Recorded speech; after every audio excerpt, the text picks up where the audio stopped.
Assalamualaikum warahmatullahi wabarakatuh. Bismillahirrahmanirrahim.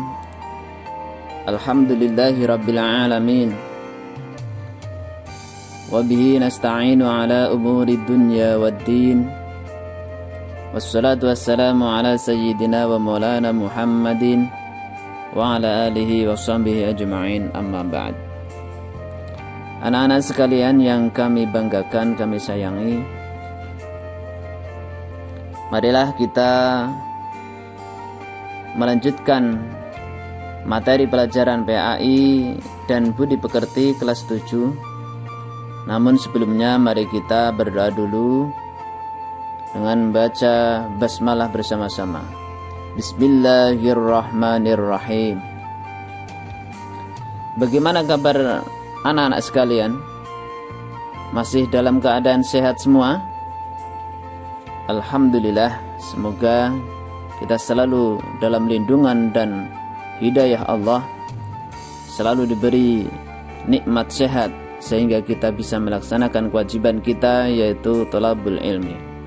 Semoga dalam thalabul ilmi ini kita diberi ilmu yang manfaat barokah fid dini wad dunya wal akhirah. Amin. Anak-anak sekalian yang kami sayangi, kita melanjutkan pelajaran yang kemarin. Kita kemarin sudah mempelajari apa pengertian iman kepada Allah,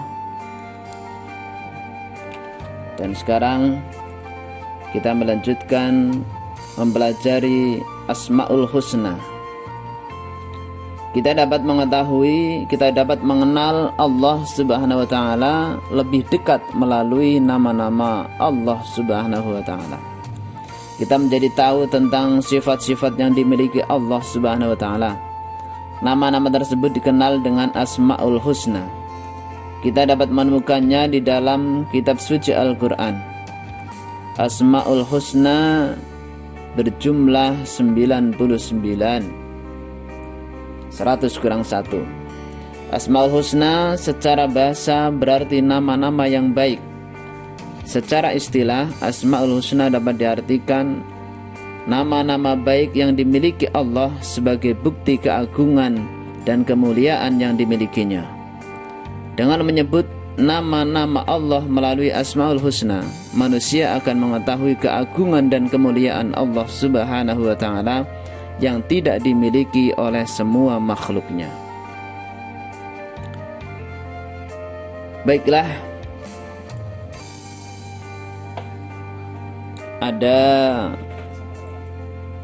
4 asma Allah yang akan kita pelajari. Kita ketahui dari 99 nama itu, di sini ada 4, yaitu si Asma Al-Alim yang artinya maha mengetahui, Asma Al-Khabir maha waspada, dan Asma As-Sami maha mendengar, dan Asma Al-Basir maha melihat.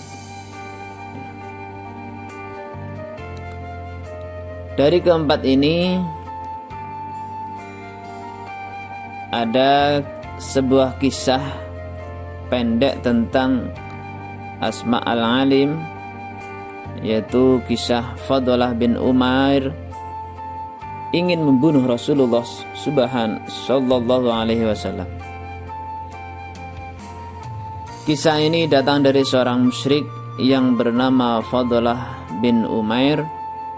Pada masa penaklukan Mekah, Fadlah bin Umair pergi ke Mekah dan bertawaf di Baitullah. Dia masih dalam keadaan musyrik, tetapi berpura-pura menjadi Islam. Dia ingin membunuh Rasulullah sallallahu alaihi wasallam yang juga sedang berada di Baitullah. Dia mencari cara agar bisa mendekati Rasulullah sallallahu alaihi wasallam. Namun tiba-tiba Rasulullah sallallahu alaihi wasallam lebih dulu menyapanya sebelum dia sempat berbuat sesuatu. "Apakah engkau Fadlah?" tanya Rasulullah sallallahu alaihi wasallam. Benar, fadhalah wahai Rasulullah. Jawabnya, apa yang sedang engkau katakan kepada dirimu? Tanya Rasulullah.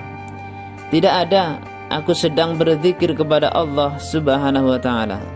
Jawab Fadhalah menyembunyikannya isi hatinya dari manusia, tetapi tidak bisa menyembunyikannya dari Allah Subhanahu wa ta'ala, yang kemudian menginformasikannya kepada Rasulullah sallallahu alaihi wasallam lewat malaikat Jibril, hingga Allah Subhanahu wa ta'ala pun mengubah hatinya dari benci kepada Rasulullah sallallahu alaihi wasallam menjadi cinta yang luar biasa besar kepada Rasulullah sallallahu alaihi wasallam.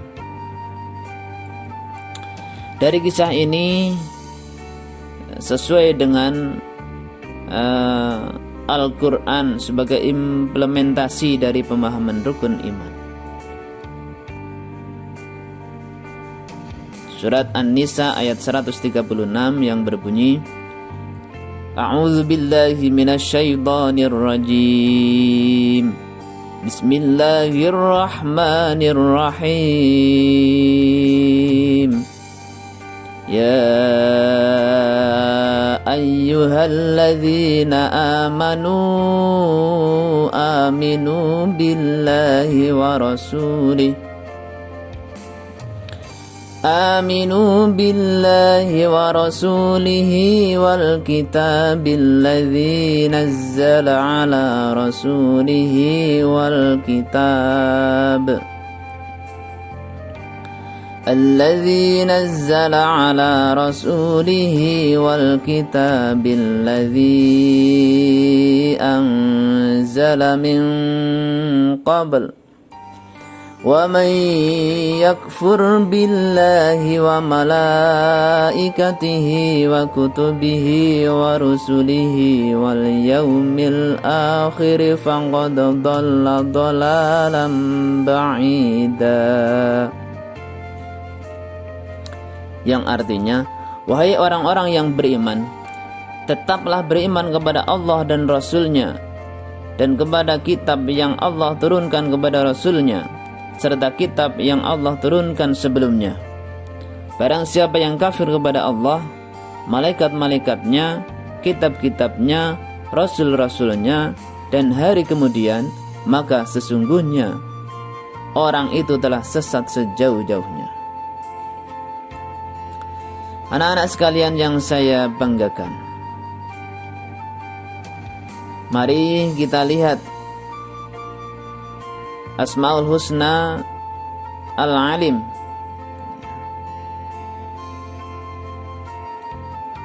Ada di 175 tempat penyebutan nama Allah Al-Alim, yang maha mengetahui, dalam Al-Quran, seperti pada firman Allah Surat Al-Baqarah ayat 32 yang berbunyi,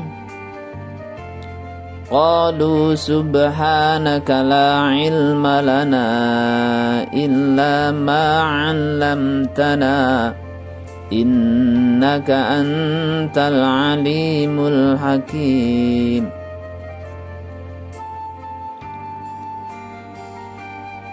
Artinya, wa maha suci engkau, tidak ada yang kami ketahui selain dari apa yang telah engkau ajarkan kepada kami. Sesungguhnya engkaulah yang maha mengetahui lagi maha bijaksana. Disebutkan juga dalam surat Ali Imran ayat 154 yang berbunyi, Wallahu alimum bidzatis sudur. Allah maha mengetahui isi hati. Disebutkan juga dalam surat Al-Anbiya ayat 4. Qala rabbi ya'lamul qawla fis samai wal ard wa huwas sami'ul alim. Yang artinya, berkatalah Muhammad kepada mereka, Rabbku mengetahui semua perkataan di langit dan di bumi, dan dialah yang maha mendengar lagi maha mengetahui. Itu beberapa dalil nakli tentang asma Allah, yaitu Al-Alim.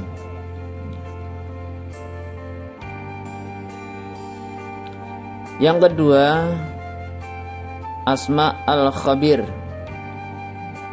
yang artinya maha teliti. Allah maha teliti terhadap semua ciptaannya. Allah Subhanahu wa ta'ala menciptakan berjuta-juta makhluk, semuanya berfungsi sesuai dengan apa yang Dia kehendaki. Sifat asma Al-Khabir tercantum dalam surat At-Taubah ayat 16.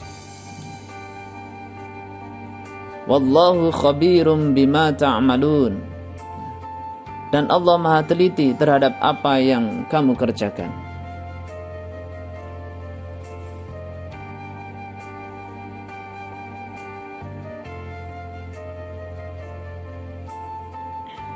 Secara bahasa Al-Khabir berasal dari kata khabara, yang berarti pengetahuan mendalam dan sangat perinci menyangkut hal-hal yang tersembunyi.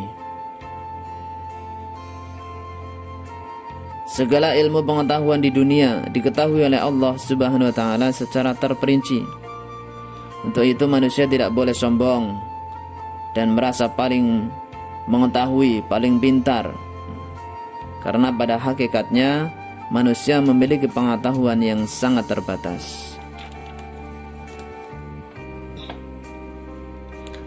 Asma Allah yang selanjutnya yaitu As-Sami.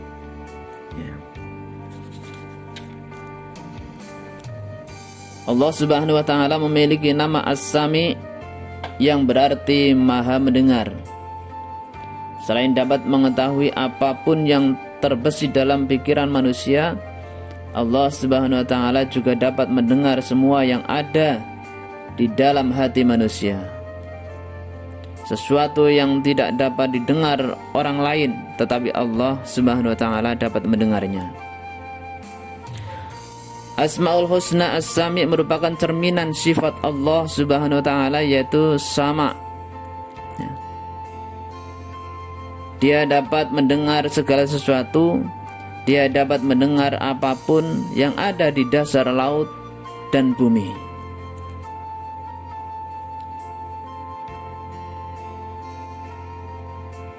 Kita dapat meneladaninya dengan memanfaatkan telinga sebagai indera pendengaran dengan baik dan benar.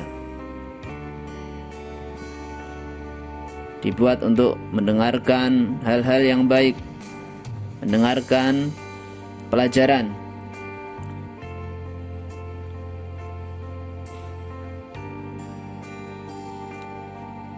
Usahakan jangan dibuat untuk mendengarkan hal-hal yang tidak berguna.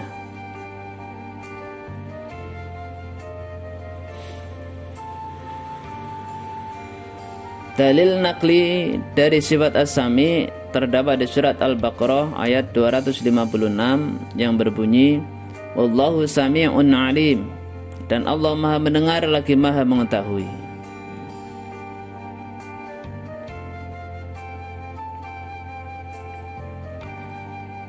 Yang terakhir yaitu nama Al-Basir. Asma Allah Al-Basir, yang artinya Allah Subhanahu wa ta'ala dapat melihat segala aktivitas seluruh makhluk ciptaannya. Tidak satu pun gerak-gerik makhluk Allah Subhanahu wa ta'ala yang luput dari penglihatannya. Sekecil dan sehalus apapun gerak makhluk, pasti Allah Subhanahu wa ta'ala dapat melihatnya. Hal itu karena Allah Subhanahu wa ta'ala memiliki Asmaul Husna Al-Basir, yang berarti maha melihat. Dia maha melihat segala sesuatu. Tidak ada satupun makhluk yang luput dari pengawasan dan penglihatan Allah Subhanahu wa ta'ala. Hanya Allah lah yang memiliki penglihatan yang tak terbatas oleh apapun.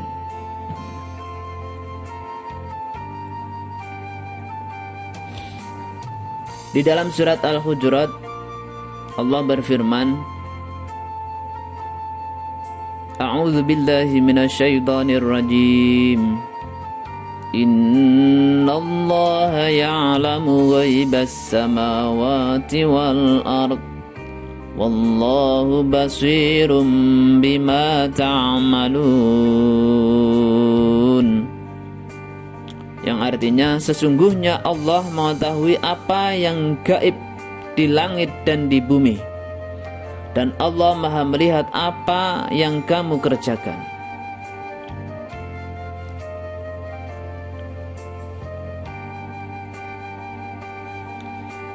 Segala yang kita lakukan akan diketahui Allah. Kelak di yaumul hisab kita harus mempertanggungjawabkannya.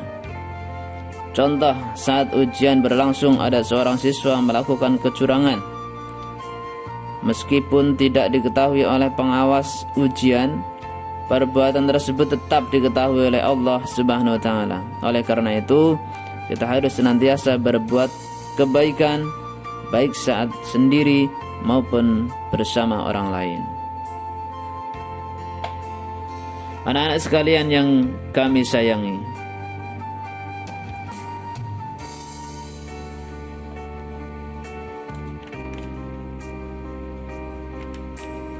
setelah kita mempelajari 4 asma Allah, yaitu sifat asma al-alim, al-khabir, as-sami, dan al-basir, tentunya kita dapat mengambil hikmah dari beriman kepada Allah melalui asmaul husna. Di antaranya hikmah beriman kepada Allah: 1. Hati ini menjadi tenang dan tentram, tidak gelisah dan gundah.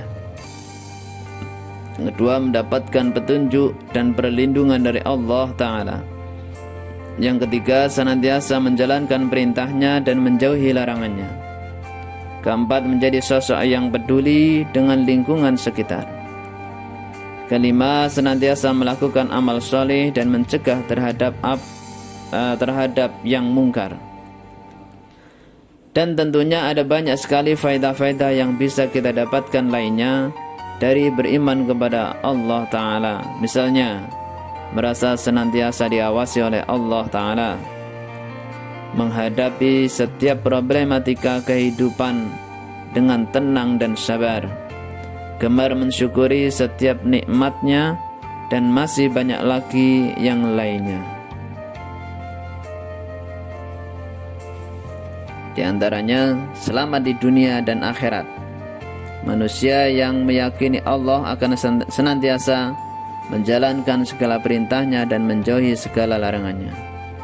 Semoga kita selalu dalam hidayah Allah Subhanahu wa taala dan bisa meneladani asma-asma Allah, di antaranya Al-Alim, Al-Khabir, As-Sami, dan Al-Basir. Saya kira cukup sekian untuk pertemuan hari ini. Mari kita tutup dengan membaca hamdalah bersama-sama. Semoga kita oleh Allah betul-betul diberi ilmu yang manfaat, barokah fid dini wad dunya wal akhirah. Mari membaca hamdalah bersama-sama. Alhamdulillahirabbil alamin. Dari Pak Guru, kurang lebihnya mohon maaf. Ihdinas siratal mustaqim. Assalamualaikum warahmatullahi wabarakatuh.